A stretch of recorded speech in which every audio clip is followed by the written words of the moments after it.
देखा असद को खलवतो जलवत में बारहा, दीवाना गर नहीं तो होशियार भी नहीं। और अब मुल्क अजीज की जो अपोजिशन है, पूरी अपोजिशन है, वो शायद दीवानगी से दो चार है या बहुत सियानी हो गई है, बहुत होशियार हो गई है। नो कॉन्फिडेंस मोशन पे ये जो तहरीक अदम एतमाद जमा करवाई है, उसकी बाबत ये आर्टिकल कॉन्स्टिट्यूशन ऑफ पाकिस्तान का जो 63A है, उसकी एप्लीकेशन पे, उसके इस्तेमाल पे, उसके मुमकिना इस्तेमाल पे वज़ीर आज़म पाकिस्तान की तरफ से और स्पीकर नेशनल असम्बली की अथॉरिटेटिव पावर्स पे जो वो सवालत उठा रहे हैं, वो अपनी जगह हैं। मगर जो स्पिरिट ऑफ लॉ है और जो विल ऑफ लॉ है, वो क्या है, हम इस पे अहम तरीन नुक्ते पे बात करेंगे। तो पहले तो अपोजिशन ये कह रही है कि जो कॉन्स्टिट्यूशन ऑफ पाकिस्तान का आर्टिकल 63A है, इसकी वो कहते हैं कि एप्लीकेशन है जो, इसका इतलाक तब होगा जब वोट कास्ट हो जाएगा और स्पीकर नेशनल असम्बली हैं जो वो सिर्फ एक पोस्टमैन का रोल प्ले करेंगे, लेकिन आफ्टर वो क्या कहते हैं कि वोट कास्टिंग ऑफ वोट के बाद वो लिखेंगे जनाब ईसीपी को, इलेक्शन कमीशन ऑफ पाकिस्तान को। और इससे पहले अगर वो वजीर आजम के मुमकिना खत लिखे जाने पर कि मुनहरिफ अरकान का आपने इसी आर्टिकल 63A के तहत आप वोट कास्ट नहीं होने देंगे, वो कहते हैं कि अगर उन्होंने ऐसा अमल किया तो वो गैर आईनी और गैर कानूनी होगा। तो एक बात मुसल्लमा हकीकत है, ऑल ओवर वर्ल्ड एक चीज इंटरनेशनली एक प्रिंसिपल सेटल डाउन हो चुका है कि जहां पे भी किसी भी मुल्क का कॉन्स्टिट्यूशन या लॉ उसमें कुछ इबहम पाया जा रहा हो या उसकी इंटरप्रिटेशन में मुश्किल पेश आ रही हो, तो वो एक ब्रॉडर और लार्जर पर्सपेक्टिव में विल ऑफ लॉ की एप्लीकेशन किया जाता है और देखा यह जाता है कि इस लॉ की एप्लीकेशन से या ना, इसके एप्लीकेशन ना करने से क्या नुकसानात मुआशरे, सोसाइटी या फर्द या अफराद को हो सकते हैं। तो सवाल ये है कि अगर बिफोर कास्टिंग ऑफ वोट ये जो फ्लोर क्रॉसिंग के जिमन में ये आर्टिकल 63A ये कॉन्स्टिट्यूशन का हिस्सा बनाया गया है और फ्लोर क्रॉसिंग की जो हॉर्स ट्रेडिंग की जो लत हमारी सियासत को लगी थी और उसका कितना नुकसान पाकिस्तान ने उठाया है, इसका अगर before casting of the vote अगर स्पीकर नेशनल असम्बली इसकी एप्लीकेशन नहीं करेंगे तो फिर देख लीजिए कि विल ऑफ लॉ और जो स्पिरिट ऑफ लॉ है, जो एक सेटल्ड असूल है, वो तो ये है कि सोसाइटी को कोई हार्म, नुकसान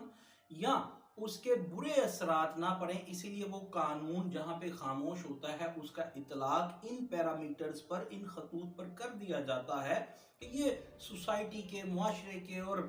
नेशन के बेनिफिट के लिए इस कानून को हम इस्तेमाल कर रहे हैं। तो फिर ये कौन सा बेनिफिट होगा, कौन सा मुफाद आमा का काम होगा कि स्पीकर नेशनल असम्बली इस की एप्लीकेशन आर्टिकल 63A की बिफोर कास्टिंग ऑफ वोट्स ना करें, कि जिसके नतीजे में अगर वोट कास्ट हो जाता है तो एक जमहूरी हुकूमत जो पावर ऑफ वोट के नतीजे में, इलेक्शन के नतीजे में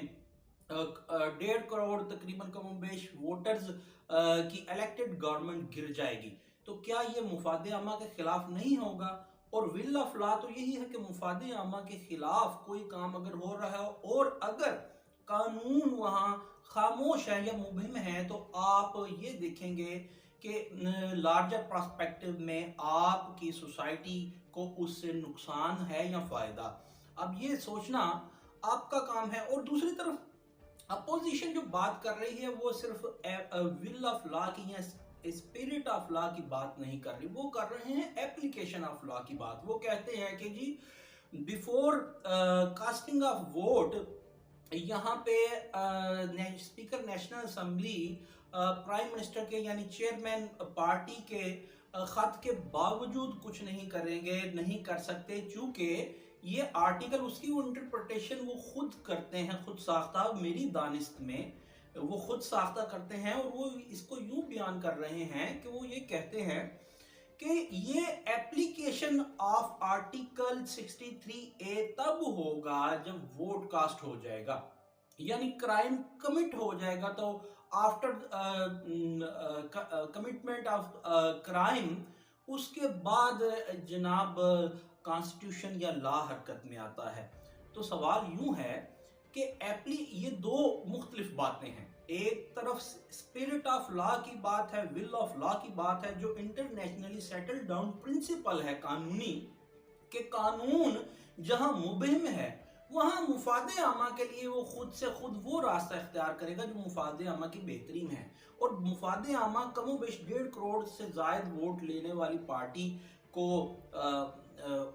उसकी नुमाइंदा पार्टी को हटा देना क्या मुफादे आमा है? मगर यहाँ पे अपोजिशन ये कह रही है कि मुफादे आमा को 1.5 करोड़ कमोबेश वोटर्स को जनाब पसे पुश डाल दिया जाए और ये काम कर दिया जाए। तो अगर हम ये बात मान लें कि जब को आफ्टर कास्टिंग ऑफ वोट, यानी after commitment of crime law तब जनाब हरकत में आएगा, तब वो मूव होगा, तब कुछ किया जाएगा, तो फिर एक बहुत बड़ा कॉन्स्टिट्यूशनल और लॉफुल क्वेश्चन रेज होता है यहाँ पे कि फिर ऑल ओवर द वर्ल्ड और खास तौर पे वतन अजीज में जब कोई बंदा अटेम्प्ट टू मर्डर करता है कि एक पिस्टल लेकर के या अच्छी असला लेकर के किसी को ललकारते हुए उसके सामने जाकर के कहता है मैं तुम्हें शूट आउट कर दूंगा, गोली मार दूंगा, तो पास खड़े हुए कोई भी लॉ एनफोर्समेंट एजेंसी, खास तौर पे पुलिस है जो पाकिस्तान की, वो उसे गिरफ्तार कर लेती है। तो बात तो यूं है, उसने बात की थी कमिटमेंट ऑफ मर्डर तो उसने किया नहीं, फायर तो किया नहीं, तो आप उसे क्यों पकड़ते हैं? यही बात है, इसे ही विल ऑफ लॉ और स्पिरिट ऑफ लॉ कहते हैं, जो इंटरनेशनली सेटल डाउन है कि मुफादे आमा एक फर्द की जान को और सोसाइटी को उसके जो इम्पैक्ट थे, अगर वो मुमकिना मर्डर जो हो जाता उससे पहले रोकना कानून का काम है बाज़ोर बाजू। तो फिर ये किस तरह मुमकिन है कि कॉन्स्टिट्यूशन ऑफ पाकिस्तान का आर्टिकल 63A वो इस विल ऑफ लॉ या स्पिरिट ऑफ लॉ के मुताबिक उसकी वो application before the commitment of crime या before the casting of vote speaker national assembly नहीं कर सकते? ये एक लॉफुल क्वेश्चन है मेरी दानिस्त में।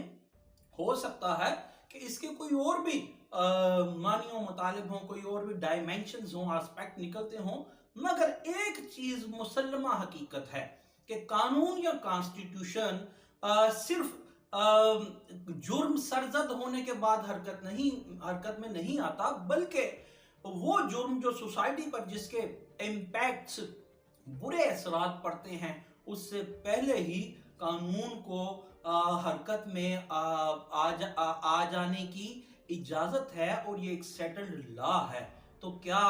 इसके बावजूद स्पीकर नेशनल असेंबली को जो मुमकिना और जो मजवजा हमारी इतलात के मुताबिक चेयरमैन पार्टी पाकिस्तान तहरीक इंसाफ की तरफ से जो खत लिखा जाना है उस पे application of law, application of article of 63A constitution of Pakistan नहीं करना चाहिए?